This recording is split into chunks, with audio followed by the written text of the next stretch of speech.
तर आज सकाळ सकाळी डायरेक्ट पूलमध्ये आंघोळ करायला बसलेलो 8 तासांची झोप घेऊन. आणि त्यानंतर पूलमध्ये तर मजाच येत होती. खरं प्रोटीन गोल कंप्लीट करणं महत्त्वाचं आहे. सकाळ सकाळी मी आणि हर्षनं प्रोटीनवाले ओट्स एमबीजे खाल्लेले आहेत.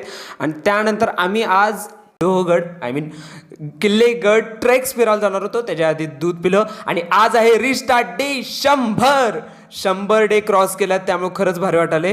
लोहगडावर पहिल्यांदा आम्ही वर चढायचा प्रयत्न केला आणि हे होतं धान्य कोठार. हे सगळ्यात माझा कोटा आहे. त्यानंतर आदित्यनं ऑलरेडी हे सगळं फिरलेला, त्यामुळे तो आम्हाला सगळं व्यवस्थितपणे गायडन्स द्याला होता की कुठं काय करायचं.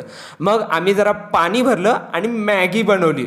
आम्ही सगळ्यांनी मिळून किल्ल्याच्या आत मॅगी बनवली स्टोअरनं. खरंच या मॅगीचा स्वाद चांगलाच लागतोय.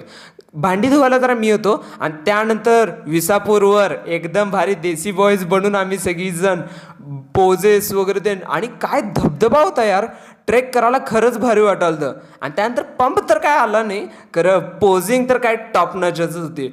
पोझिंग वगैरे ते करायला खूप मजा आली ती. आणि हिल स्टेशन तर एक नंबरच होतं.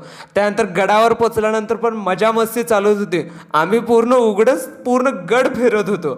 मजा आली ती. त्यानंतर लोणावळा स्पेशल चिकी खरेदी करायला गेलो. खरी साल्यांनो इतकी महाग आहे, गप घरातली चिकी खाल्लेली परवडली. बिल लई झालं, 8-10 हजार तर इथंच खर्च झालेत.